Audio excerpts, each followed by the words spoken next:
Dans les semaines et les mois à venir, TVL va avoir un rôle prépondérant indispensable. En fin de semaine passée, la mobilisation en faveur de TV Liberté a été importante, soyez-en remerciés. Cette aide n'est pas encore suffisante, alors nous comptons sur votre engagement. Libérons-nous des chaînes. Merci de votre soutien maintenant.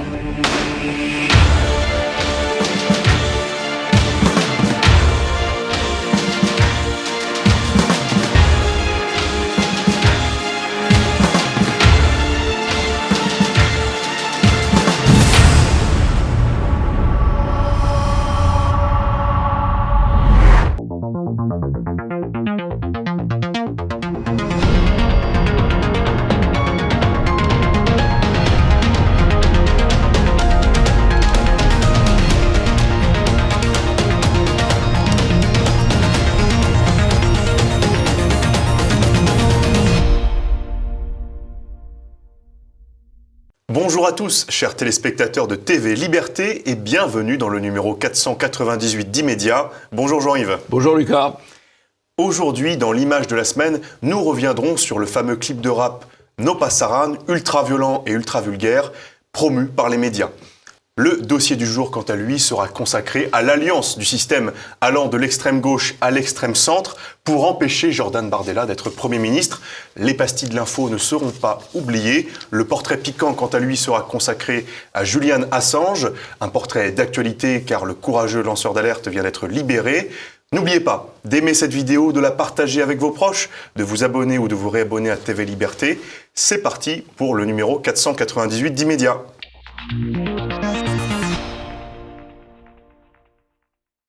L'image de la semaine, un clip de rap ordurier promu par les médias, le clip No Pasaran. C'est une actualité qui a montré la partialité des médias, leur duplicité aussi, la manière dont ils ont traité ce collectif de rappeurs qui manifestent via des paroles extrêmement violentes contre la montée du RN. Et on va écouter quelques extraits pour s'en rendre compte. Contrôlez pas, Jordan, t'es mort! Jordan, t'es mort! C'est qu'on vote pas Marine et baisse la mère à Bardella. La pétale soir avec ses big naris. Si les fachos passent, je vais sortir avec un big calibre. On a d'ailleurs Pascal Praud lui-même qui a repris ce clip sur CNews, ce qui a donné lieu à une séquence plutôt cocasse. Je baise la mère de Bardella. Voilà. Je baise la mère de Bardella. Voilà. Et Marine Le Pen... c'est une licence poétique. Marine Le Pen et Marion Maréchal sont des putes. Oui. Si on continue sur le florilège de témoignages de l'élégance française, on aurait pu citer aussi d'autres passages. Fuck le RN, si les fachos passent, je vais sortir mon big calibre. C'est tous des francs-maçons, Nick Zemmour, mon cœur est en Palestine, je baise les faf. Bon, on va s'arrêter là. Mais ce qu'on note, c'est aussi que les médias, d'habitude si prompts à rappeler le prétendu antisémitisme de Jean-Marie Le Pen, oublient de dénoncer celui de ses rappeurs, comme le souligne notamment Philippe Prigent. L'antisémitisme de ces rappeurs dit expressément que les années 1930 sont de retour. Le RN est satanique, le shaitan, car il est avec les juifs, Netanyahou. Al Capote, l'un des rappeurs anti-RN du clip No Pasaran, dont les médias mainstream font la promotion, a indiqué « Ce sont les juifs qui contrôlent le monde et donc le rap, ils sont partout. Écoutez. » J'ai appris récemment que t'as pas le droit de parler des homosexuels et des juifs. T'as pas le droit de toucher à ces gens-là. Bientôt t'auras plus le droit de les traiter, ces gens-là. Parce que c'est un peu eux qui contrôlent le rap aussi. Ils contrôlent tout, ils contrôlent la planète, donc ils contrôlent le rap aussi. Ils sont derrière la télé, ils sont derrière les maisons de disques, ils sont partout. Donc il vaut mieux pas trop les insulter, les titiller. Jean-Yves, que pensez-vous de ce deux poids, deux mesures médiatiques ? Il démontre de manière évidente que ce qu'on a raconté pendant 40 ans, à savoir que la diabolisation du Rassemblement national était due au soi-disant antisémitisme de Jean-Marie Le Pen et à certaines de ses déclarations, eh bien, ce n'était pas exact, puisque le Rassemblement national aujourd'hui a totalement rompu avec Jean-Marie Le Pen, on voit apparaître un fort antisémitisme d'extrême gauche et un fort antisémitisme islamiste, mais que ça n'empêche pas que les médias relaient l'extrême gauche, que les médias relaient cet antisémitisme islamiste et continuent de diaboliser le Rassemblement national. Donc, ce n'était pas à cause de l'antisémitisme que le Rassemblement national était diabolisé, c'était à cause de ses positions sur l'immigration. Nous avons donc là la démonstration. On aurait pu le savoir avant, puisque des gens comme Enoch Powell, l'anglo-britannique, avait été diabolisé dès 1968, alors qu'il n'avait jamais pris la moindre position sur les questions de la Seconde Guerre mondiale, qu'il avait d'ailleurs fait dans le camp britannique. D'autres avaient été diabolisés, là aussi, sans aucune de ces raisons. Donc c'est bien l'immigration qui explique la diabolisation du Front National, et l'antisémitisme n'a servi que de prétexte. L'antisémitisme, ça sert de prétexte quand on veut diaboliser les gens, mais quand on ne veut pas les diaboliser, on trouve ça finalement très bien. Et tous les médias ont relayé comment on appelle ça, ce clip de rap. Ce clip de rap, voilà, parfaitement, non seulement d'ailleurs antisémite, mais aussi sexiste, puisqu'il parle de violer des femmes, enfin, et j'en passe. Ouais. Mais aussi tout ça est trouvé très bien par la bien-pensance, puisque c'est pour la bonne cause. Et quand on va dans l'analyse de ce traitement médiatique, on voit bien que les journalistes du système, comme vous l'avez dit, ont fait preuve de bienveillance, voire de soutien envers ce clip ultra-violent, ultra-vulgaire, comme le relève Logim dans cette revue de presse. Et comme le rappelle Laurent Burton, les premiers à avoir promu ce clip sont les habituels journalistes de propagande de l'AFP. On a surtout le journal Le Parisien également qui a fait preuve d'un soutien particulier à ce rap coup de poing, je cite dans un tweet, et submergé par les condamnations de son tweet, eh bien Le Parisien l'a supprimé, mais nous l'affichons quand même à l'écran. No Passaran, ce clip bourré de punchlines incisives. Punchline incisive, c'est formidable, hein. Punchline incisive pour des propos qu'on qualifierait pour tout autre auteur d'antisémite ou de sexiste ou faisant l'apologie de violences sexistes. Mais là, c'est des punchlines incisives, voilà. Et Destination Télé commente à ce sujet: les consignes de Bernard Arnault sont strictement appliquées, le patron du Parisien. Le journal publie... Le patron de LVMH, propriétaire du Parisien, voilà. Il y a un petit échelon, en effet. Un petit échelon intermédiaire, voilà. Et donc, le Parisien publie entre 10 et 15 infos par jour contre le RN, le pire étant ce matin, où la journaliste Marie Poussel trouvait incisif le brûlot antisémite des rappeurs contre le RN. Et en réalité, quand on gratte un peu, cette prise de position du journal Le Parisien s'explique assez aisément. Jean-Yves, pouvez-vous nous expliquer pourquoi ? Y a un lien entre le promoteur du clip, Ramdan Touhami, le réalisateur du clip, Ramdan Touhami, pardon, c'est pas toujours facile à prononcer, qui est comment dirait-on, un créatif de LVMH et du musée du Louvre. Donc on voit une espèce d'interconnexion entre le milieu interlope du rap et le milieu du luxe et l'oligarchie. C'est quand même un composé tout à fait intéressant. Et il faut bien reconnaître que Arnault et LVMH pose un vrai problème, puisque, indépendamment des médias que Bernard Arnault peut contrôler, c'est lui le principal apporteur, ou l'un des principaux apporteurs de la publicité, et en particulier dans la publicité, dans les journaux ou les médias qui sont lus par l'oligarchie et qui forment l'opinion. Et donc on voit une espèce de fabrique de l'opinion avec ce type de créatif qui intervient aussi dans la publicité, dans la communication, et à travers ce clip politique de barrage au Rassemblement national. Avec un effet toujours pareil, et comme les déclarations anti-israéliennes, sinon antisémites de Mélenchon, de mobiliser l'électorat des banlieues. Voilà. Il y a quand même une visée électorale derrière. L'électorat de l'immigration dans les banlieues s'abstenait beaucoup parce qu'ils considéraient que cette affaire-là ne les concernait pas, et donc pour les concerner, on les mobilise, on les a mobilisés à propos de l'affaire de la Palestine, qui est une sorte de nation de substitution. Et j'ajoute que le même Ramdan Touhami déclarait « Je n'aime pas la France » dans une interview. Donc c'est assez clair, hein. On mettra cet extrait. Ouais. En France, ouais. Je toujours les flics te le rappellent, le regard des autres. Ouais. C'est pour ça que j'aime pas la France. J'aime pas vivre en France. D'accord. J'aime pas vivre en France. Ah si, il y a des trucs très mignons. Je vais dire un truc, je vais le dire, je l'ai pas dit, j'ai jamais dit à personne. Si je vends Bully, ce qui est le cas, parce qu'il y a plein de gens qui veulent l'acheter, j'ai 12% avec LVMH qui a investi avec moi, enfin, ça va, pour moi, j'ai... Et comme le souligne F de Souche, c'est pour Il ça... n'aime pas la France, mais il travaille pour le musée du Louvre. C'est quand même un peu étrange. Ouais. C'est pour ça que le Parisien a boosté le truc. Il y a un lien avec LVMH qui a le même propriétaire. Bernard Arnault est au courant que son empire promeut un clip antisémite, francophobe, complotiste et sexiste. Tout ce petit monde se côtoie, défend ses intérêts aussi, et après avoir vu le soutien du système politico-médiatique à cette propagande anti-RN, nous allons voir dans notre dossier du jour que le système, justement de l'extrême gauche à l'extrême centre, est main dans la main pour tenter d'empêcher l'accession au pouvoir du RN.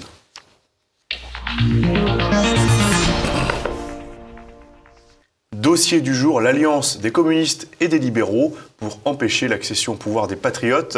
La droite qui vote communiste, d'abord, dans ce dossier du jour, nous allons voir le traitement médiatique de ces divers ralliements. D'abord avec Édouard Philippe, l'ancien Premier ministre, qui dit « Dimanche, je voterai pour un candidat communiste », comme le relaie ici le journal Libération. Et comme le souligne Julien Rochdy, on nous a bassiné avec une prétendue bourgeoisie qui préférait Hitler au Front populaire, je cite, alors qu'en fait, les représentants du bloc bourgeois vont sans état d'âme jusqu'à voter pour le PCF pour éviter à tout prix les patriotes. On a même des politiques qu'on croyait oubliés, qui ressortent des tréfonds pour faire le fameux Front républicain, à l'instar d'un certain Dominique Strauss-Kahn. « Je n'ai pas de problème à voter LFI », déclare-t-il. Écoutez Dominique Strauss-Kahn. Enfin, ce qu'il faut essayer de faire, c'est choisir entre deux situations mauvaises. La moins mauvaise, c'est qu'il ne soit pas majoritaire tout seul. Ça veut dire que vous, Dominique Strauss-Kahn, vous vous imaginez mettant théoriquement un bulletin LFI dans l'urne? Oui, j'ai pas de problème à cela. Jean-Yves, que pensez-vous de ce retour de DSK? Est-ce que ces prises de position de personnalités ONI ne fait pas un peu monter le Rassemblement national, justement? Alors, je ne sais pas si ça fait monter le Rassemblement national, peut-être. C'est assez intéressant. C'est l'alliance du grand capital et de l'extrême gauche. DSK, c'est le Fonds monétaire international, enfin c'était le patron du Fonds monétaire international jusqu'au moment où il a eu cet incident avec cette lingère africaine de New York, ou afro-américaine de New York. Mais c'est vraiment la grande oligarchie financière, DSK. Et en même temps, c'est l'alliance avec l'extrême gauche qui marche la main dans la main. Il y a eu d'ailleurs un livre assez intéressant qui a été publié il y a quelques années qui s'appelait « La gauche du capital ». Et bien la gauche du capital, on y est. Alors, ce qui est intéressant, c'est de voir que les médias promeuvent cela.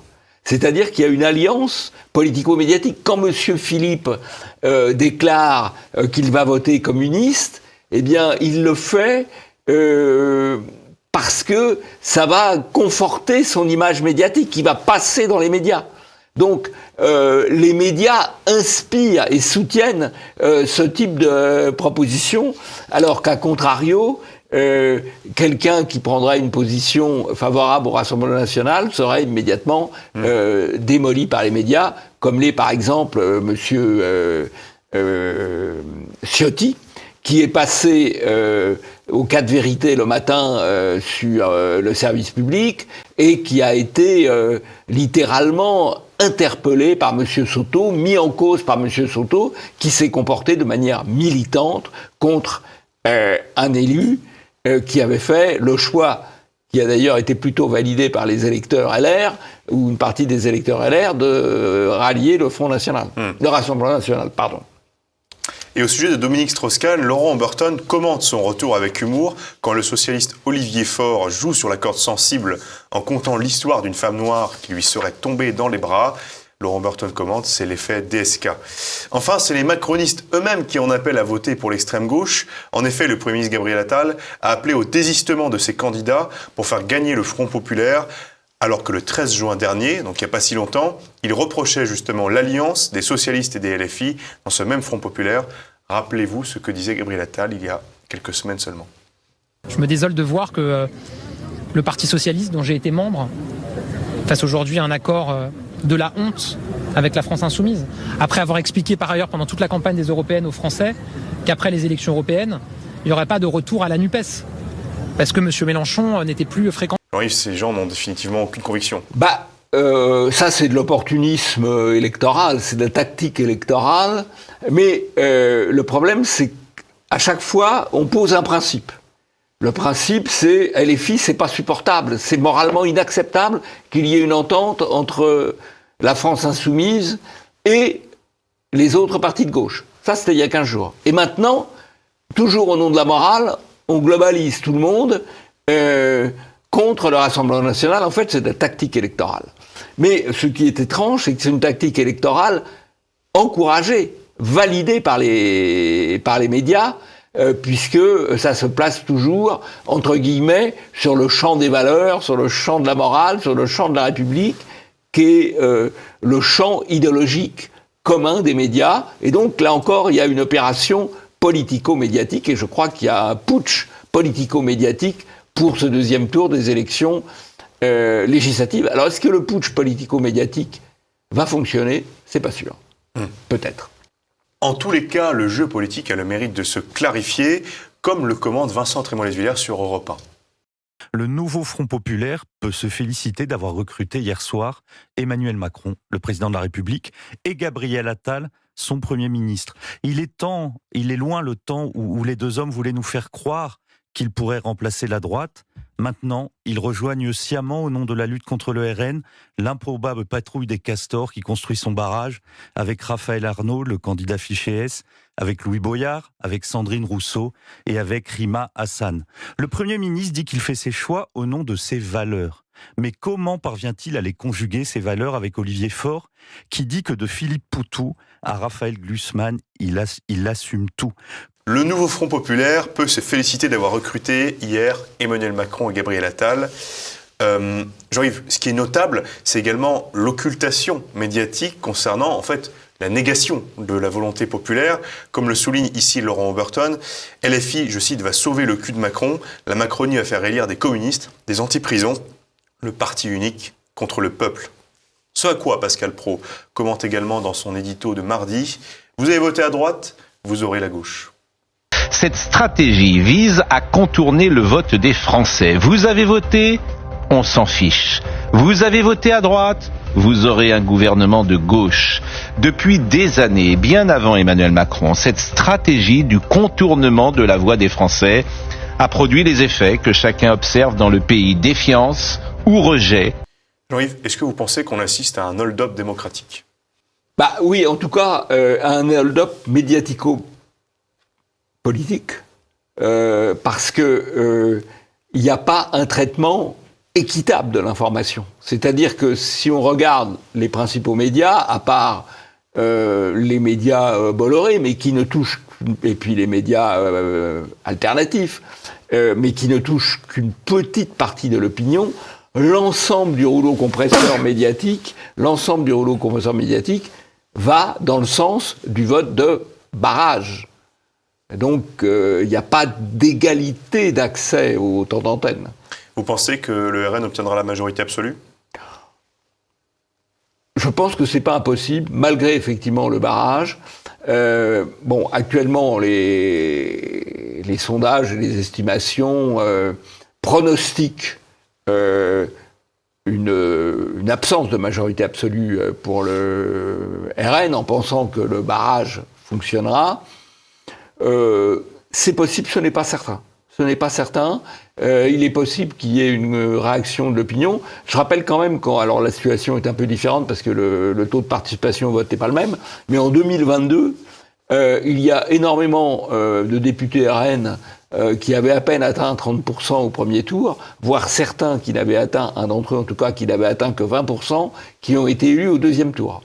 Par conséquent, je crois que les jeux ne sont pas faits. Les sondages ont été globalement exacts pour les européennes. Ils ont été globalement exacts pour le premier tour des législatives.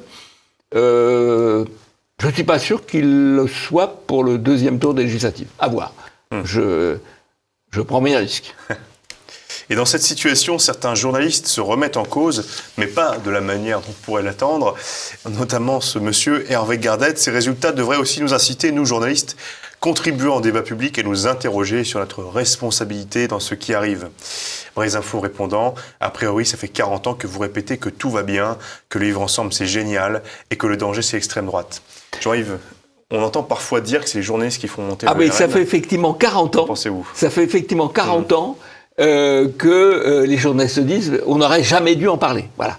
Alors, ils ont d'ailleurs pas complètement tort, parce que y a un modèle, si j'ose dire, qui est le modèle belge, ou plus exactement le modèle wallon, c'est-à-dire la partie francophone de la Belgique, où tout ce qui, toute personnalité qui critique un tant soit peu l'immigration est interdit, et où de fait les partis nationaux sont rigoureusement interdits de tout accès à tout média, et ça a un effet, c'est que la Wallonie est complètement gouvernée par la gauche et l'extrême gauche. Ça a aussi un effet, c'est que c'est une région en pleine décrépitude. Mais c'est vrai, à partir du moment où malgré tout, il y a un accès aux médias à des gens qui pensent de manière politiquement incorrecte, bah oui, ça a un effet, oui, c'est sûr. Au sein des journaux considérés comme de droite, ce n'est pas beaucoup mieux, notamment au sein du Figaro. Près d'une centaine de membres de la rédaction du quotidien Le Figaro ont écrit mardi à leur direction pour leur demander si le journal soutenait désormais le Rassemblement national. C'est dû à un édito d'Alexis Brézet au lendemain des élections législatives. Jean-Yves, pour cette centaine de journalistes du Figaro, il ne faudrait pas préférer le nouveau Front populaire au Rassemblement national.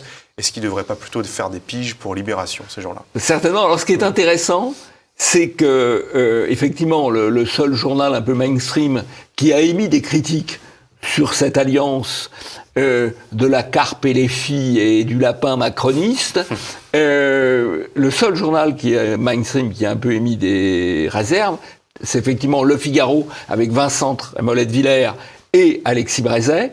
Et significativement, il y a quand même une centaine de journalistes dans la rédaction qui protestent.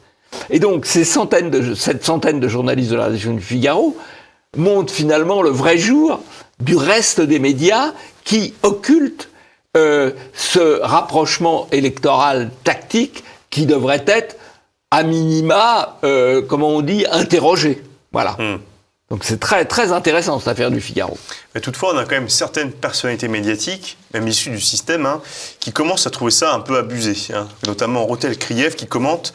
Proposer à des Français qui, 2 fois après les européennes, puis après le premier tour et le deuxième tour, disent qu'ils veulent plus de sécurité, moins d'immigration et un discours sur l'autorité, etc. Et leur dire... On va mettre quelqu'un qui va du côté de LFI ou du Parti communiste, même s'ils disent non aujourd'hui, d'accord, mais enfin, envisager cela, c'est une provocation. Et dans les couloirs du pouvoir, les petits arrangements entre amis qui se fomentent, comme le relève France Info, repris ici par Destination Télé. Selon France Info, l'Élysée est déjà en train de former un nouveau gouvernement avec le nouveau Front populaire. Boris Vallaud, Valérie Rabault pourraient être nommés Premier ministre. On pense aussi à Madame Tondelier. Et justement, au sujet de Madame Tondelier, c'est une habituée du pathos politico-médiatique qui s'exprime à travers, notamment, ses pleurnicheries, qui affirment notamment que Bardella est misogyne, sous prétexte qu'il refuse de débattre avec elle. La Verte déclare « Le RN a manifestement un problème avec les femmes. Beaucoup de femmes se sentent insultées par cette absence dans les débats. » Jean-Yves, qu'est-ce qu'on pourrait dire sur Madame Tondelier ? Alors, je crois que Madame Tondelier, qui est devenue la personnalité que les médias mettent en scène en ce moment, qu'on présente peut-être comme une possible Premier ministre. C'est une fabrication médiatique.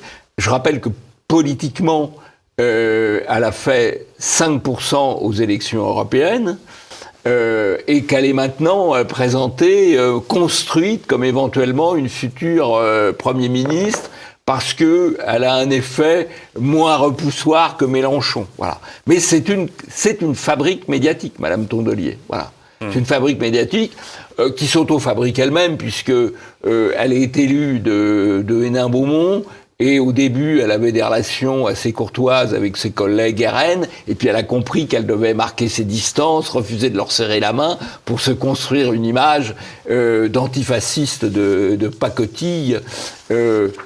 C'est un peu... c'est du Balza, Madame Madame Tondelier. C'est pas très solide. Dans le même genre, un petit peu pathos, on a les articles du Monde qui témoignent cette personne. Dans ma commune de 6000 habitants, la candidate du Rassemblement national est arrivée en tête au premier tour avec 45% des voix. Je me dis donc qu'il y en a forcément des électeurs dans ma rue. Ça crée une forme de curiosité. J'y pense tout le temps. Alors heureusement que les valeurs de la République, les résistants d'opérette sont là pour défendre la veuve et l'orphelin de la bête immonde. Et Thomas Guénolé, en ce sens, a annoncé la création d'un réseau de résistance sur France Info, un média d'État. Jean-Yves, quel courage. Parce que l'extrême droite sera probablement au pouvoir en France dans 7 jours, le réseau de résistance à l'extrême droite a été créé à l'heure où je vous parle, qui est constitué essentiellement de fonctionnaires et dont les principales méthodes seront le refus par des fonctionnaires d'exécuter certains ordres, la désobéissance civile et l'activisme judiciaire. Il s'agit essentiellement de fonctionnaires parce que quand l'extrême droite va gouverner ce pays, un certain nombre d'ordres porteront atteinte aux valeurs républicaines fondamentales. Ça, c'est formidable. Annoncer un réseau de résistance sur un média d'État, formidable quand même, non ? C'est une forme d'anarcho-tyrannie. Après avoir constaté les tentatives du système de faire alliance pour préserver ses intérêts, place au pastille de l'info. Première pastille, le débat Trump-Biden, le fiasco démocrate. Aux États-Unis, le camp de Biden s'inquiète. Lors du débat face à Trump, le président candidat a montré de nouvelles faiblesses qui démontrent la dégradation de sa santé mentale. Regardez ne serait-ce qu'un extrait de ce naufrage. Eligible for what I've been able to do with the COVID. Excuse me, with dealing with everything we have to do with. Look, En réaction à cela, le célèbre journal, le Time, titre « Panique ». Avec Biden qui sort du cadre. Le journaliste Renaud Pila, pourtant, disait à ceux qui se moquent de la chute de Biden, un vieillard, il se trouve qu'il est le président américain le plus impressionnant en réunion depuis longtemps. Selon les diplomates français, c'est un cador. Jean-Yves, Biden semble atteint de sénilité mentale. Est-ce que l'élection paraît pliée d'avance en faveur de Trump ? Alors, d'abord, Biden a donné des signes de trouble depuis 2 ou 3 ans, et on en a beaucoup parlé, y compris sur ce média, mais ça a été occulté. Ça pose d'ailleurs un problème gravissime, car quand on voit l'état mental de Biden tel qu'il apparaît dans beaucoup de séquences publiques, on se demande s'il est apte à gouverner. Qui dirige les États-Unis ? Qui dirige les États-Unis ? Qui dirige les États-Unis ? C'est ça la vraie question. Il y a manifestement un pouvoir occulte, parce qu'il est un peu dans l'état où était le président algérien Bouteflika à la fin de sa vie, ou le secrétaire général du Parti communiste de l'Union soviétique, Léonid Brejnev, à la fin de sa vie, c'est-à-dire en quelque sorte des momies qu'on laisse en place pendant que d'autres tirent les ficelles. Donc ça pose un problème réel, parce que j'ai cité l'Algérie, qui n'est pas une démocratie, j'ai cité l'Union soviétique, qui n'était pas une démocratie. Les États-Unis sont censés être une démocratie. C'est un vrai problème. Comment ils vont faire pour le maintenir en place ou pour le remplacer, et par qui ? Justement, on a la candidate naturelle serait d'ailleurs la vice-présidente, Mme Kamala Harris, qui semble-t-il est hors course pour des raisons que je ne connais pas. Mais une rumeur devient de plus en plus persistante, celle du remplacement de Biden par la femme de l'ancien président Obama, comme le relaie ici BFM TV. Et vous, cette option vous paraît crédible ? Peut-être, oui. Dans les sondages, je serais vraisemblablement la seule à être devant Trump. Deuxième pastille, un journaliste de beIN Sport, licencié peut-être après avoir insulté les électeurs du Rassemblement national. Comme le relaie ici le journal L'Équipe, Benjamin Bernard, présentateur de beIN Sport, qui avait tweeté 12 millions de FDP, de fils de pute entre guillemets, dans notre pays, après la sortie des résultats des législatives, pourrait être licencié pour faute grave et violation de la clause de moralité. Jean-Yves, que peut-on dire sur ce journaliste et surtout sur sa chaîne beIN Sport ? Alors la chaîne beIN Sport, faut savoir que c'est Al Jazeera en fait. En fait, c'est une chaîne qatari qui a pris le nom de beIN Sport, qui est un peu plus discret, on va dire, mais c'est une chaîne qatari. Donc on peut penser qu'il ne voit pas forcément d'un bon œil les 12 millions d'électeurs en faveur du Rassemblement national. Mais c'est aussi des clients quand même. Dans ces 12 millions d'électeurs du Rassemblement national, il y a sûrement des amateurs de sport et des gens qui suivent, qui s'abonnent à cette chaîne de sport. Donc il y a un équilibre à trouver. Bon, regardons la suite. Sera-t-il effectivement licencié ou est-ce une fausse alerte? On ne sait pas. À suivre. Autre pastille, un nouveau Crépol occulté, peut-être, un nouveau cas semblable en tout cas, cette fois se déroulant au Sable d'Olonne, a été occulté par les journalistes dans ce contexte d'élection, bien entendu, sauf par les médias alternatifs. Ici, c'est Boulevard Voltaire qui titre « Après Crépol, c'est Antonin et Lucas plantés au couteau ». Le collectif Argos décrit les faits. Même scénario que pour Thomas. Antonin, 20 ans, a été poignardé avec l'un de ses amis à la sortie d'une boîte de nuit au Sable d'Olonne par 5 jeunes hommes de type maghrébin et africain dans la nuit de vendredi à samedi dernier. Jean-Yves, comme vous avez l'habitude de le dire, la plus grande désinformation, c'est l'occultation. Nul doute que si une affaire défavorable au Rassemblement national arrivait, eh bien les médias s'en feraient le relais matin, midi et soir. Que pouvez-vous dire de cela?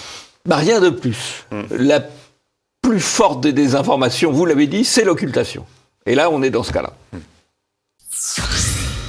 Hollande et la gauche caviar, un phénomène médiatique de ces dernières semaines, c'est le retour en politique de l'inénarrable François Hollande. Alors toujours aussi normal, il a été refoulé au bureau de vote après s'y être présenté sans ses papiers, mais ce n'est pas ce qui a marqué le plus les esprits, c'est un autre élément, c'est que l'ancien président s'est présenté avec sa compagne qui portait un sac Hermès à 22 000 €. Alors, Jean-Yves, rien de mal à avoir ce genre de sac, mais Hollande, qui a fait sa campagne contre les riches, n'en est plus à une incohérence près. Est-ce que ces gens se rendent compte de la déconnexion qui est la leur? J'ai l'impression que c'est étrange, parce qu'on sait très bien que quand on va voter, quand on est une personnalité politique, ou même simplement un candidat, on sait que quand on va voter, on va être photographié, on va être filmé. Donc a priori, on pense à la veste qu'on met, éventuellement à la cravate qu'on met, et si on est accompagné par une femme, la personne qui accompagne, elle pense aussi qu'elle va être filmée, qu'elle va être photographiée.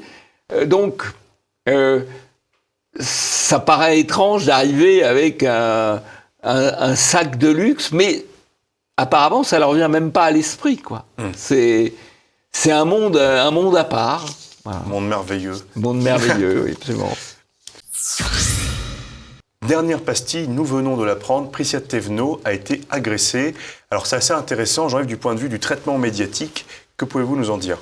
Alors, il y a eu une agression d'une candidate Rassemblement national qui a 8 jours d'ITT, dont on a très peu parlé. Un petit peu quand même, mais dont on a très peu parlé. Et puis on a beaucoup parlé de l'agression de Priscia Thévenot, ministre porte-parole et candidate dans les Hauts-de-Seine, candidate macroniste dans les Hauts-de-Seine.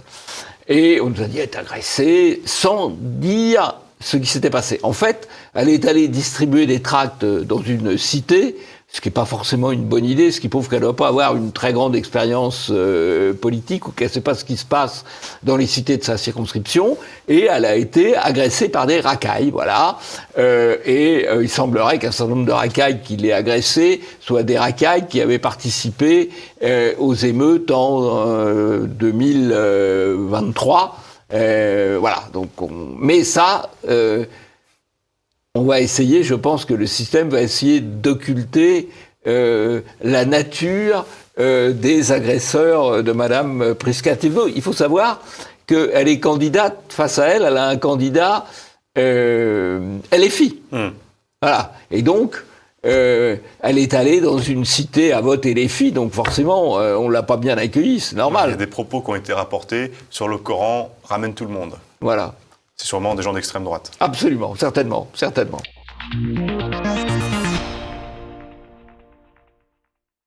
On arrive déjà au terme de ce immédiat numéro 498. Merci pour votre fidélité. N'oubliez pas d'aimer cette vidéo, de la partager avec vos proches, de vous abonner ou de vous réabonner à TV Liberté, c'est important. On ne se quitte pas sans le portrait piquant du jour consacré à Julian Assange, un portrait d'actualité puisque le lanceur d'alerte vient d'être libéré. À la semaine prochaine, Jean-Yves. Nous dressons le portrait d'un combattant de la liberté, celui de Julian Assange.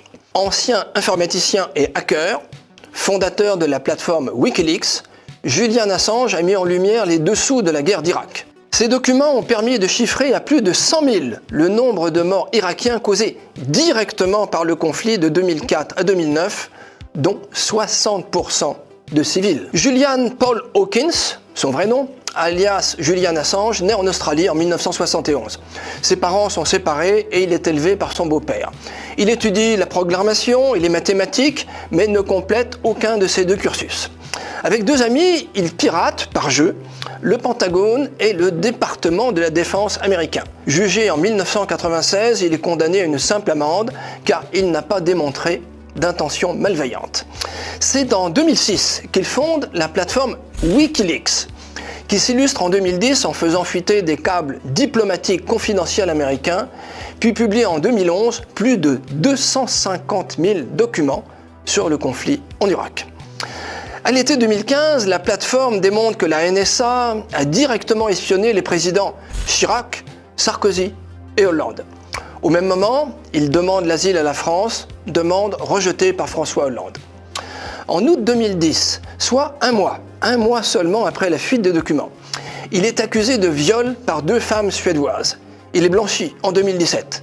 Mais trop tard, car en liberté conditionnelle entre-temps, il s'est réfugié le 19 février 2012 dans l'ambassade londonienne de l'Équateur. Après un accord entre les États-Unis et le nouveau président équatorien, il est expulsé et arrêté le 11 avril 2019 et est condamné à 50 semaines de prison par la justice anglaise pour avoir violé les termes de sa liberté conditionnelle. Il est ensuite accusé de conspiration, placé en prison de haute sécurité où il risque l'extradition aux États-Unis qui le réclame avec 18 chefs d'accusation. La Haute Cour de justice de Londres autorise son extradition fin 2021. La Cour suprême britannique la confirme en mars 2022, lui faisant courir le risque de pas moins de 175 années de détention. Son sort dépend maintenant du Home Office, le ministre de l'Intérieur britannique, qui peut à tout moment prononcer l'extradition ou la reculer sine die. Au total, Julian Assange aura passé 2600 jours dans une chambre de 9 mètres carrés à l'ambassade équatorienne. Malade, il est depuis plus de 1100 jours incarcéré au secret dans une prison de haute sécurité. La France s'honorerait à demander sa libération en lui accordant un droit d'asile, un droit donné très facilement à des délinquants, des meurtriers et des violeurs. En un mot, libérez Assange.